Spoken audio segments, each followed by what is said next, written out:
We don't live in a democracy. We live in a dictatorship disguised as a democracy. The UK is going to shit. The government is ruining this country. And the question is, well, what do we do about it? What can we do as the people to fix this? And the answer is nothing really by ourselves. Each individual can't do much to change the system. But what each individual can do is work in a way that they free themselves from the system as much as they can. And then we work together as a country to say no. Because we have the right as a democracy to say no to the government. There's this absurd idea that somehow the government has the power to make you do something when they don't. The government is overstepping its mark. The government has forgotten who it works for. And it's time for the people to take back control of the country. Because think about it. If things continue the way that they're going right now, what kind of a world are our children going to inherit? What kind of taxes are they going to be paying? How many hours are they going to be working? You see, it's not about freeing ourselves for ourselves. It's about creating a future for our children where they can actually live in peace and harmony. The government needs to go. Or rather, the governance of the country needs to be put back in the hands of the people. Because that's what a democracy is. A democracy is where the majority decides. And we've been sold this idea that because we get to vote, somehow we have any power. But it doesn't matter who you vote for. The results are always the same. Taxes always go up. Your wages don't. So it's not really a democracy. We just have to obey what them in Westminster say. And it's time for us to form our own parliament, to work together and to change the future for our children. Another mad thing I find about this app. Sometimes I do videos, like really trying to make a point about how we are getting absolutely robbed as a country, like absolutely mugged off, mugged over, taxed up to the eyeballs, like about 20 times on the same product. It doesn't really matter what I'm saying. I'm making a point about how shit this country has become. Yeah. So I'm making a point about that. That is the idea of the video. And then you get some absolute, you know the word, but I'm not allowed to say it because this video will get taken down. You get some absolute going, oh, are you filming that while driving? And that's when you know this country's f***ed. What do you think about that? So 9 billion of your money isn't enough. Yes, 9 billion. Now Mauritius wants more. And Keir Starmer, he's reaching for the taxpayer's checkbook like he's buying dinner for his French pen pal. You're politically incorrect common sense commentator.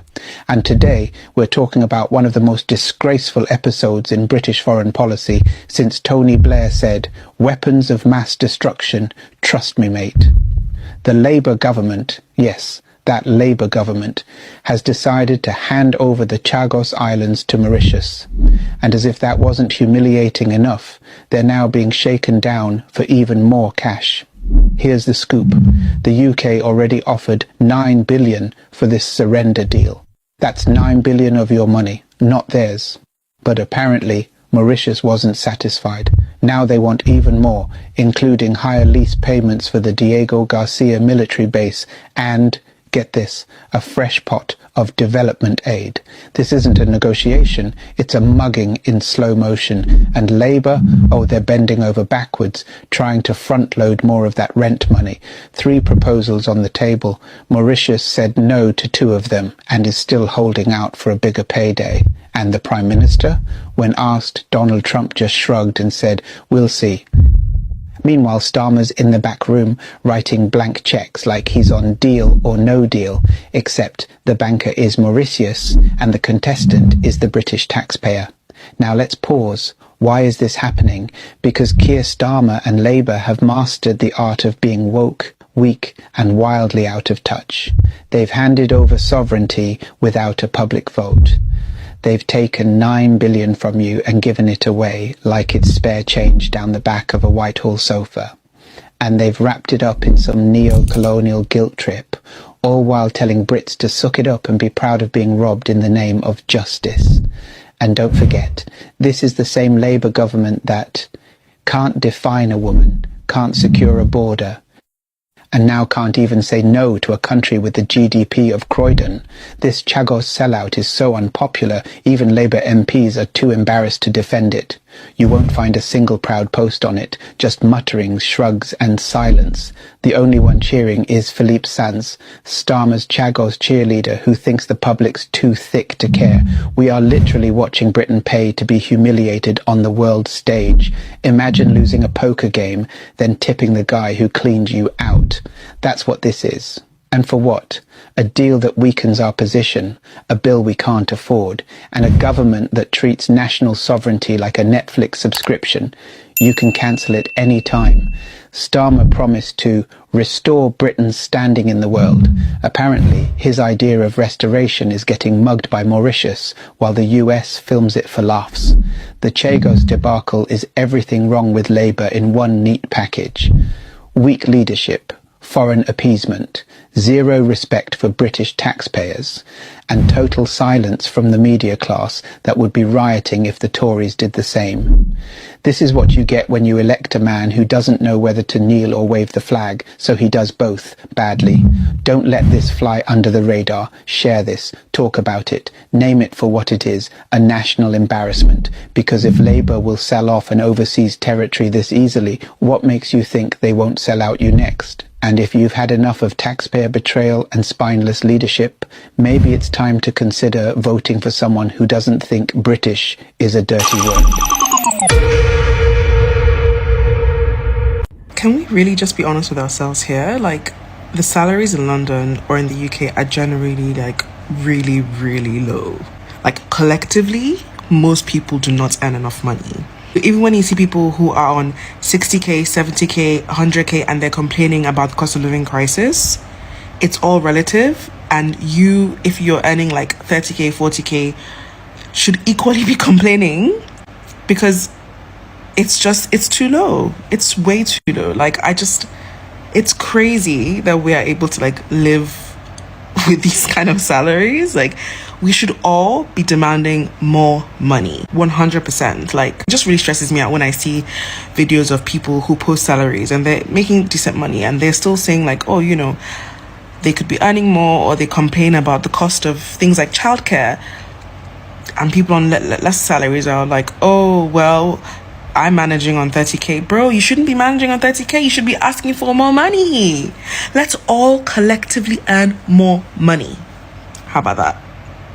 I want to say I'm an honorary Yorkshire man with how tight I am with money. I shouldn't really say that from when I'm from Lancashire, the right side of the hills. Anyway, but I'm an advertiser's worst nightmare. Advertise, influence, all that sort of stuff. Nope. Like, Mackey's, I keep seeing Mackey's being advertised. I'm like, won't touch it, won't even go there, won't even contemplate it. Purely because it's not even cheap anymore. It's not nice, it's not cheap, it's just not good. Nando's, same. Butterfly chickens used to be massive. Now they're like that big. 20 quid for chicken and chips. I'm alright, thanks. So no matter how much they advertise and try flog stuff and whatever else, if I need something, I'll do it. I'll work it in my means to find discount codes, find it cheap, find it whatever. Like, and people say you buy cheap, you buy twice. That's absolutely true. But if it's something I can't get cheaper, I'm not having it. In England, because gas and electricity is so expensive, like, it's ridiculously expensive. For instance, when I was in England, let's say if I opened the door and I was a kid and then my friend was there standing on the doorstep, I'd say to my friend, hey, how you doing? Talk to him. First thing my mum would say, my mother, she'd say, close the door, you're letting the heat out. And I'd be like, oh, come on, man, come in, close the door. And the first time I realised how much abundance of stuff is actually here compared to in England was when I got off the plane. One of my friends, Diana, actually picked me up from the airport. I go into her apartment. It's really hot. It's like Barbados in her apartment. It's so hot. She opens the windows and they say, yeah, I'm just going to let the heat out. I was like, what the heck? Like, how can you just let this heat out? And she was like, well, it's just gas. Like, no, we got loads of it because there's so much of stuff we don't need to worry about. This is the problem. Victim mentality. This is BS. Society shouldn't have to earn more because government and big companies are upping their greediness. UK is absolutely ruined. But no one's coming to save you. This is the thing, you can't change it. So why moan about it? If you can't physically or do anything about it to change it, why continue moaning? It's like being that individual that just goes, oh, it's so tough, it's everyone else's fault. Okay, we agree with you, but what's the plan of action? You can't change it. We have to agree on that. Big companies, Texaco, BP, Nike, Amazon, you know, we can blame all these people. By the way, Amazon employs 38,000 plus people that all have jobs. So like, you know, we're pointing fingers at these big corporations that employ tens of thousands of people to actually supply and feed their family, you know. So like, we're pointing the finger. Yes, the UK is not in the best situation and everyone wants to go to Dubai to avoid tax. But what, I don't get this. Like, what are you doing? Are you just going to carry on moaning about it and do nothing? Moan, but do nothing. Moan, but do nothing. It's really tough. Everything's going up. It's the government. Everyone's really greedy who's rich. Right, well, everyone who's greedy, everyone who's rich isn't all greedy, right? Not everyone is just robbing from the poor. But if you want to change your life and you don't want to say stuff like this, or society shouldn't have to earn more money, and you want your life to be different, be proactive. Again, I ask you very simply, what's the plan then? Like, what are you going to do about it? You know, I don't come from a family of money. I've never been given anything, but I knew I wanted more. So the only person that's going to do that, and the only person that's going to save me, is me. If I want change, no one else is going to do it for me. I have to change. If I want to learn a new skill set, I have to learn. If I want to do something new in my life, I have to learn it and then apply it and then rinse and repeat and be consistent and be disciplined and apply sacrifice and actually do it day in, day in, day out. But there's no point doing the whole pity party, playing your own violin and keep going on about this whole, it's the corporations, it's the government, big companies. Yeah, but what are you going to do about it? Like, are you going to go knocking on the door of Amazon and be like, by the way, you're crippling everyone else? You're not going to do that though, are you? Are you going to go knock on number 10 and be like, hey, number 10, you know, it's really tough right now. You know, you're stealing all the money. You're not going to do that. So why don't you focus on you and go and make moves and put a plan together and go, yes, it can be tough. But the last 100 financial years could have told me this, by the way, because I could have seen the dips, the highs and the lows. And maybe I should have planned a little bit better and actually been smart with my money. Maybe reevaluate the last 10 years of my life and where my expenditure's gone. But why don't we start putting a plan together? This is my whole thing, is that people like to point the finger, but don't actually want to do anything about it. I'm going to have a little rant now. Just been to my local Halfords, Herne Bay, to buy an indicator bulb for my van. Right, it's a 50-year-old Volkswagen. Someone's put it together like different pieces of a jigsaw, and it's a right old mess. So all I need is a bulb. All I need is an indicator bulb. All I need is someone to come out, take the lens off for me, see what bulb it is, and then I can buy one. But no, Halfords won't do that. No, they want to sell you a screwdriver because they don't lend tools out. They don't want to come out and take the lens off so you can buy the bloody bulb. They want to charge £9 to fit it. I'm perfectly capable of fitting the bulb myself. I just need the bloody lens off to find out what bulb it is to do it. For fuck's sake, stop ripping people off, Halfords, you shitheads. So I'm now going to use Amazon. I'll buy one from them and you won't get a bloody sale. When you've got no shops left on the high street, you'll know why, won't you? Fucking ridiculous. Stupid Halfords, avoid. Twats, all of them. Ugh. So last night I was looking on the Whoosh, you know, like the Whoosh deliveries that you can get, because I needed a couple of bits, right? And yeah, sometimes I'm too lazy to drive down to the little Tesco's. Anyway, I'm having a look on there, right? And I could not believe what I see.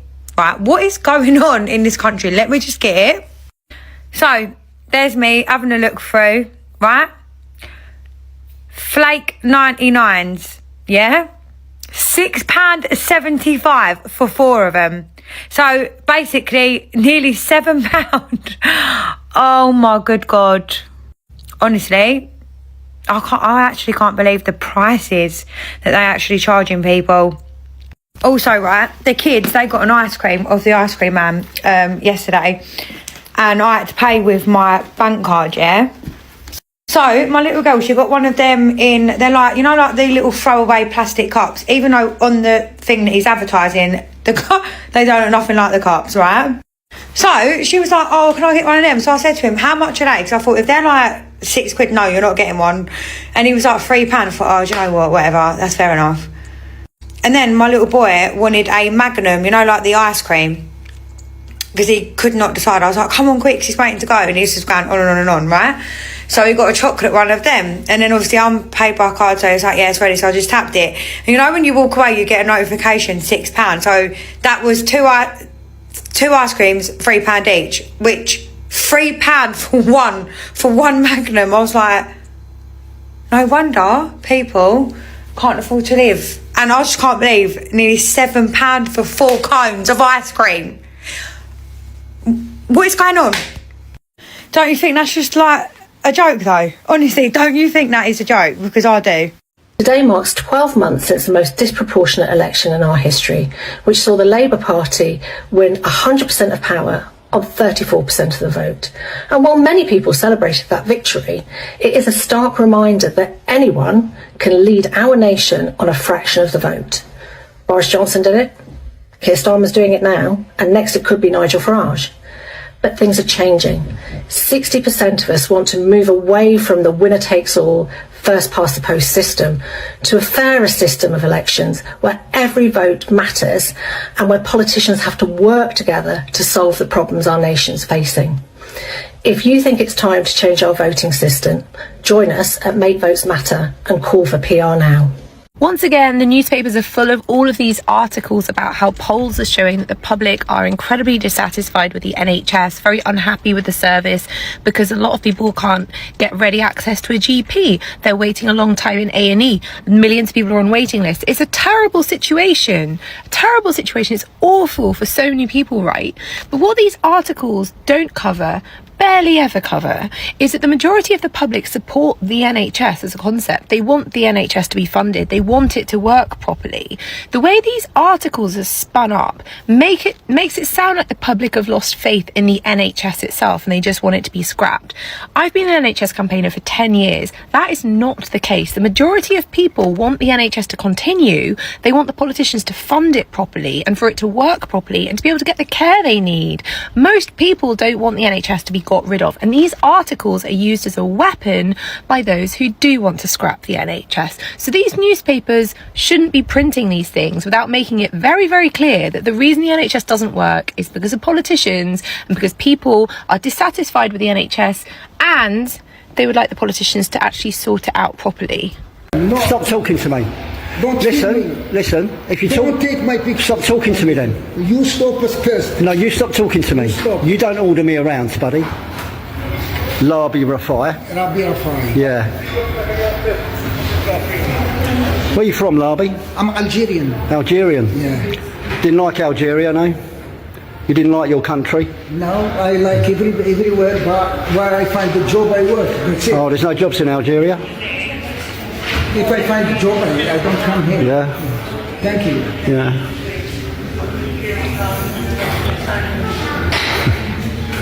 You're not in Algeria now? Okay, thank you very much. Just trying to mind my own business, waiting for the adult safeguarding team to come down. They don't like speaking to people face to face. They want to speak to you over a phone or via email.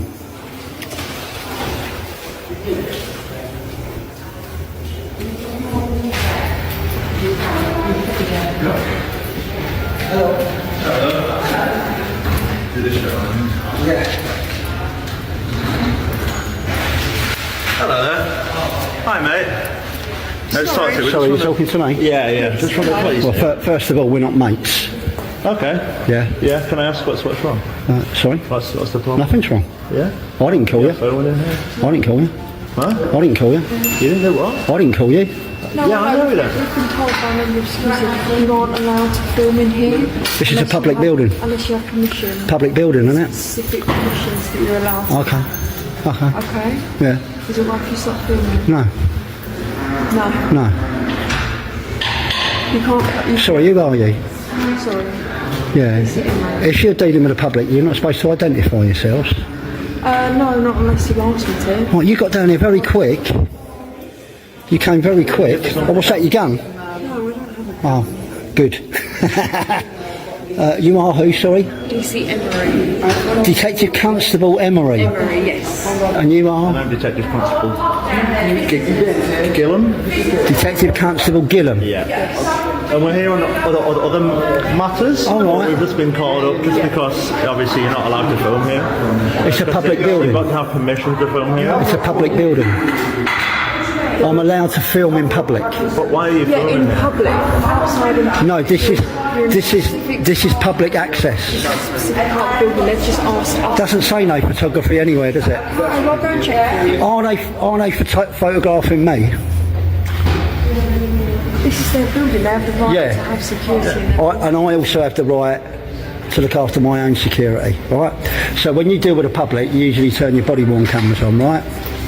Yeah. When I deal with security, we start ordering. All right, off you go then. Hello. Yeah. Are you laughing? Well, I am laughing here because I was talking to you and you just walked off.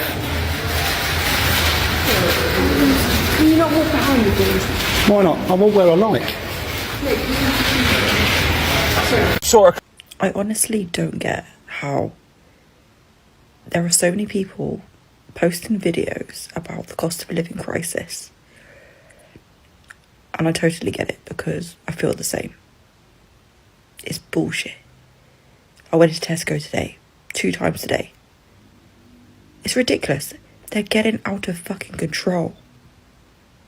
It's genuinely getting harder and harder to actually be able to eat healthy and maintain eating healthy. Like, the cost of some salmon in Tesco that I saw tonight was £7. Are you kidding me? For 2 slices of...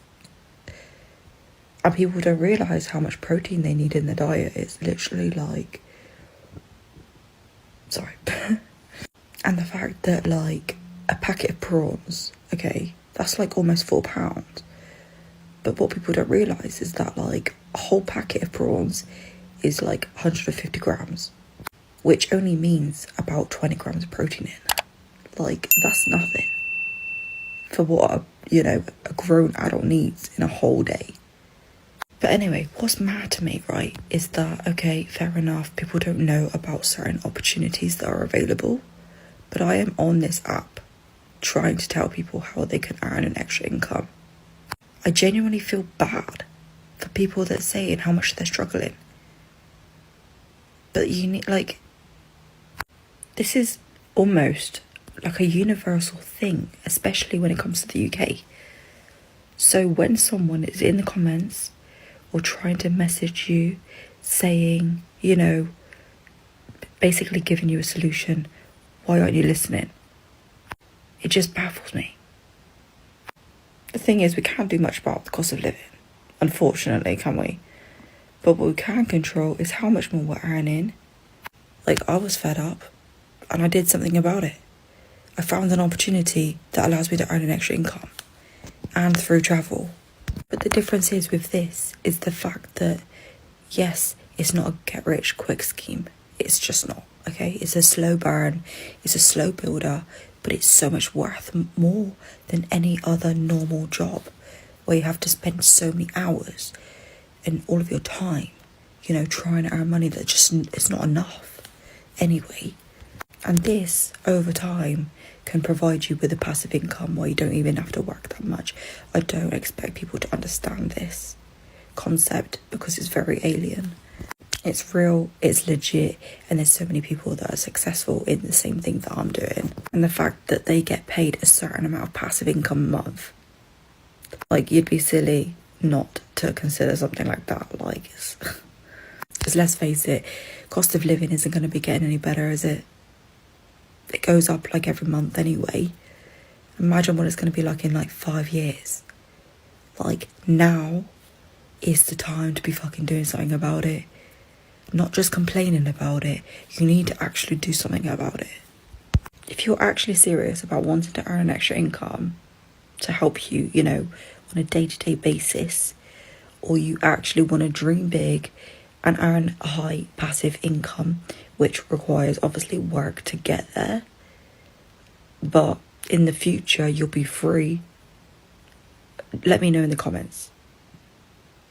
Comment travel and I'll send you some more information, or we can chat about it, because I'm fed up of seeing people complain about it. But I'm also feeling bad for people that could be earning an extra income, and in the future, passive income. Like, you need to realise that there are opportunities out there like this. So yeah, comment travel, and I'll, send you some information about it. Cost of living in England, absolutely astronomical. We've got a week and a half left till payday, and I'm worried about how the fuck I'm going to feed us. Living in London is literally impossible for the average person these days. I have got no money. My rent is going up 10% every year. A lot of people actually leaving the UK. If we pay our taxes, they should come back to benefit us in some way, shape or form. UK might be losing its competitive edge. A lot of people have left to Portugal, to Spain, where it's nice and sunny, better than in the UK, and flats are cheaper over there too. Can it get worse? What the actual hell is going on in the UK? I actually think it gets worse and worse every single day. We're literally getting taxed left, right and centre. It actually getting to the point where I feel like most people are just working to survive.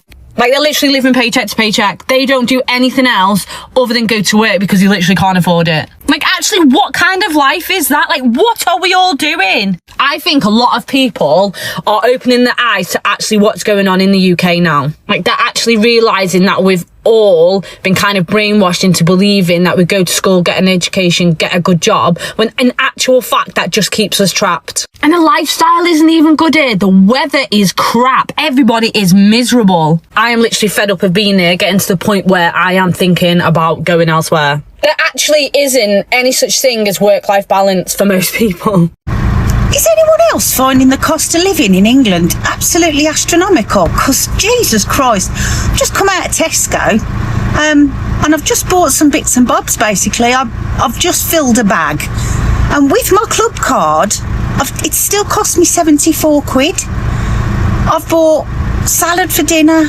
some baguettes, some prawns, conditioner. I did buy some hair dye because, Jesus Christ. I can't think what else I've bought.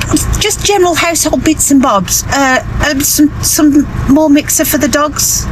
74 quid. I don't know how people can afford to live much longer with the bills the way they're going up. It's absolutely astronomical. I mean, I earn good money. I do earn good money. But £74 for a bag of shopping is just ridiculous. Absolutely ridiculous. Here we are. It's my Sunday afternoon thought for you. Is anyone else fed up with this shitty country? Like, and the cost of living? The fuck is going on? I don't know anyone that isn't struggling at the moment, and it's actually a joke. It's a joke. Like, I work full time. I work 8 till 5, 5 days a week. I pick up weekend work and work in a bar. My boyfriend works full time, picks up weekend work, works in the evenings. Like, and yet we've got a week and a half left till payday, and I'm worried about how the fuck I'm going to feed us. Like, how are we going to feed ourselves? Sorry, what? I've just had to spend my last money choosing between feeding myself and my dogs. Obviously, I fed my dogs. Got them Harringtons. What the fuck? Like, I just want to go and be able to, like, feed myself and not stress about it, and, like, not worry about how I'm going to get to work. I already have put into HR to work from home twice a week because I can't afford to drive to the office 5 days a week. Like, I rent a house that's only a 2-bedroom, small town, like, terrace house. I don't own my house. My car I've had for like 8 years. It's literally falling apart. It's done 200,000 miles. I can't afford to fix it. Like, this is going to go kaput on me soon. Then I'm well fucked. Now what the fuck am I going to do then? Because HR aren't going to approve 5 days a week from home. Like, what the fuck is going on?